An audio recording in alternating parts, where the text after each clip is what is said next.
Good morning friends. आज हम किस्मत किस्से कहानियां के 48वें एपिसोड पर बात करेंगे। मैं हमेशा की तरह गुरुद्वारा महान गुरु नानक साहब गोल्फ लिंक साउथ दिल्ली में लंगर सेवा कर रहा था। मुझे रविंदर सदाना मिलने आई। एक बहुत ही सभ्य दिखने वाली लड़की जो परिस्थिति के कारण परेशान थी। लंगर सेवा करने के बाद में मैं रविंदर सदाना के साथ गुरुद्वारा महान गुरु नानक साहब के बगल में स्थित मेरे ज्योतिष नाम के बंगले में गया। वहां काउंसलिंग रूम में कॉफी पीते हुए मैंने रविंदर सदाना की कुंडली को देखना शुरू किया।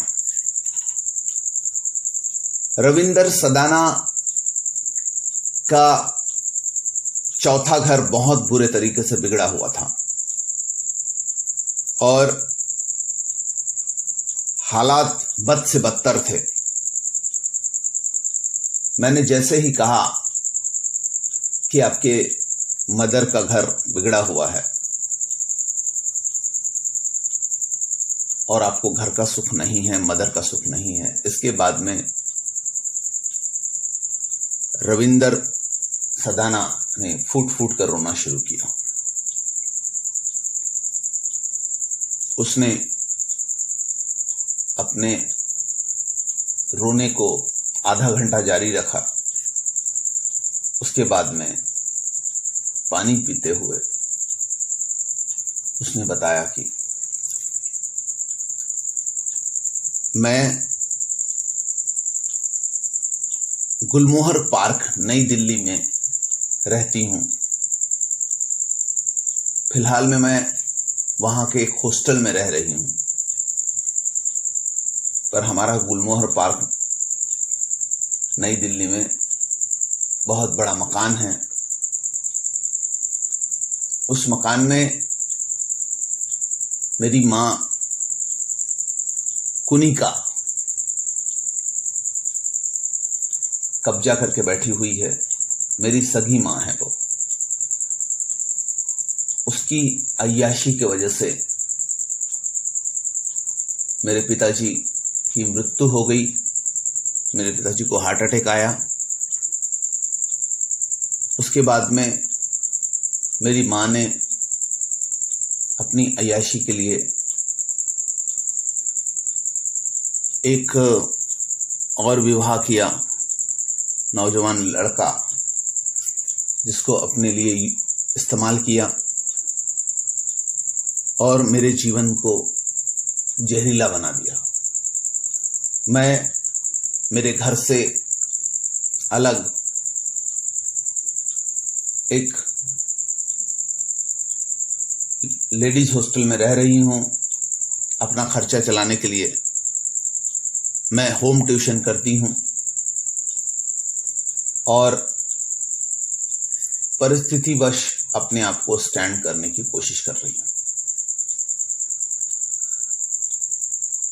मैंने रविंदर सदाना की कुंडली को देखने के बाद में उसे बताया कि आगे तुम्हारी किस्मत में बहुत कुछ अच्छा है। यह बात जरूर है कि बचपन से तुम्हारी मां तुमको तकलीफ दे रही है, तुम्हारा मदर का हाउस बिगड़ा हुआ है। सगी मां ऐसी भी हो सकती है। यह इसका एक सबसे बुरा उदाहरण है। तुम्हारी मां ने अपने अय्याशी के लिए अपने पिता को मार डाला। तुम उसकी अय्याशी में बाधा बन रही थी तो तुम्हें घर से निकाल दिया। उसकी ममता सुखी हुई है और वह सिर्फ अपने लिए जीना चाहती है, पर तुम्हारा भविष्य बहुत उज्जवल है। तुम्हें आज सबसे ज्यादा तकलीफ है पर आने वाले समय में तुम्हारा जीवन बहुत अच्छा होगा। इसके बाद में थोड़ी आशा के साथ में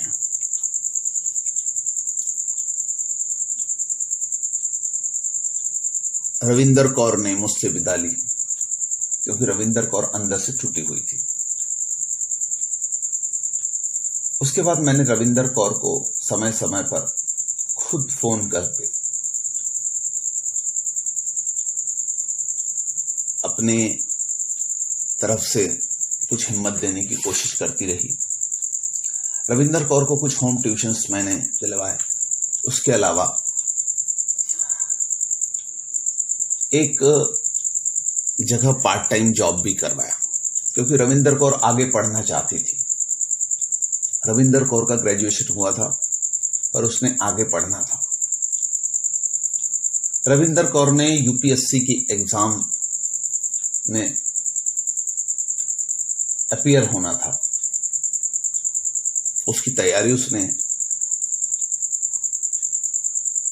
राजेंद्र नगर नई दिल्ली के कुछ कोचिंग क्लासेस से शुरू की। कोचिंग क्लास में अच्छा पैसा लगता था, उसके लिए उसने पैसा भी जमा करना था। मेरे कुछ दानी यजमान थे जिन्होंने रविंदर कौर को सहयोग किया, और उनके सहयोग से उसको काम दिलाया गया ताकि वो पढ़ाई बहुत अच्छे से कर सके। सीधे तरह से हाथ में पैसा दे दो तो पैसे की वैल्यू कम रहती है। उसको काम हमने दिलवाया, और काम दिलवाने के बाद में काम करते हुए उस काम वाले पैसे से उसने ट्यूशन्स किए अपने यूपीएससी के, और वह धीरे धीरे यूपीएससी में क्लिक कर गई। उसके बाद में उसको सरकारी पद प्रतिष्ठा सब प्राप्त हुई। उसका ज्वाइनिंग दिल्ली से बाहर चंडीगढ़ में हुआ। चंडीगढ़ में किसी उसी के पोस्ट की बराबरी के बहुत बड़े सिख परिवार से उसका सामना हुआ, जिसका नाम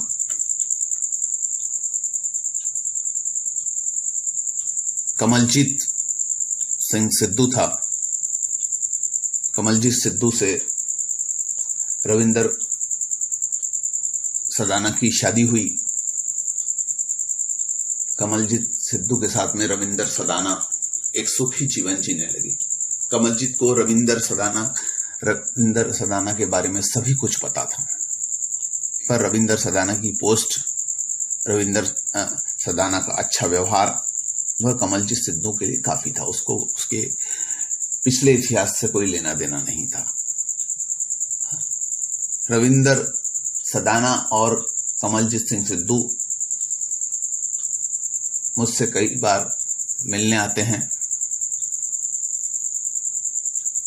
और मुझे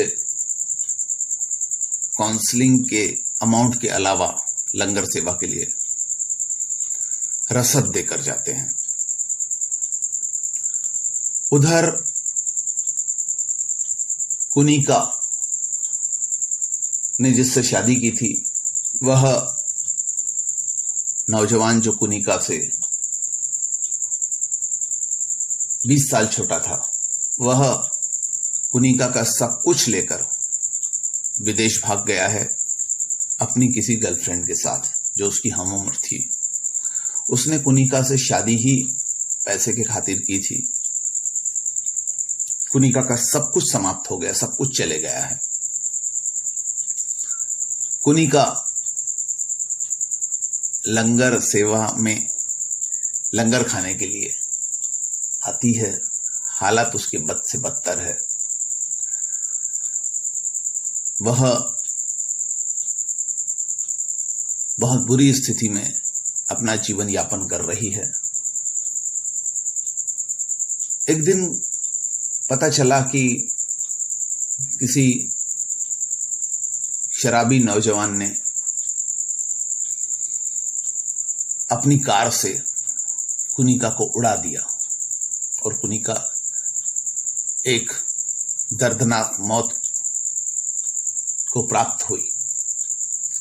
बुराई का अंत बहुत बुरा होता है। अच्छाई जो है वो रविंदर कौर की तरह किसी ना किसी दिन अच्छे मकाम पे पहुंच जाती है। यह याद रहे कि दुनिया में बुरे से बुरे तानाशाह, मनमर्जी करने वाले लोग हुए हैं,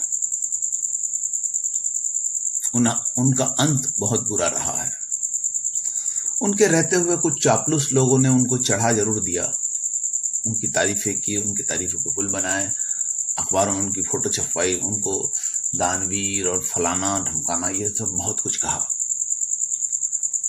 पर अंत में वो लोग एक जुल्मी के तौर पर ही पहचाने गए। कुनिका का अंत होने के बाद में उसके चाहने वाले जो उसको बहुत ज्यादा झेलते थे उसके पैसों के कारण, वो सब लोग उसकी बुराइयां करने लगे। कुनिका के मरने के बाद में भी कुनिका जैसी माएं आज भी समाज में हैं, जो अपनी अय्याशी के लिए अपने बच्चों को, चश्मदीद गवाह बच्चों को गटर में फेंक देती है, अपने चश्मदीद गवाह बच्चों की हत्याएं कर देती है कि यह मेरे अय्याशी का गवाह है इसलिए मैं इसको जिंदा नहीं छोड़ूंगी। पर कुछ बच्चे रविंदर सदाना की तरह आगे निकल जाते हैं अपनी बुरी परिस्थितियों से, और एक नर्क से वो स्वर्ग की तरफ जाते हैं। यह उनके भाग्य का ही खेल है। हमें हर बुरी परिस्थिति से आगे बढ़ने का प्रयास करना चाहिए, जैसा कि रविंदर सदाना ने किया। धन्यवाद।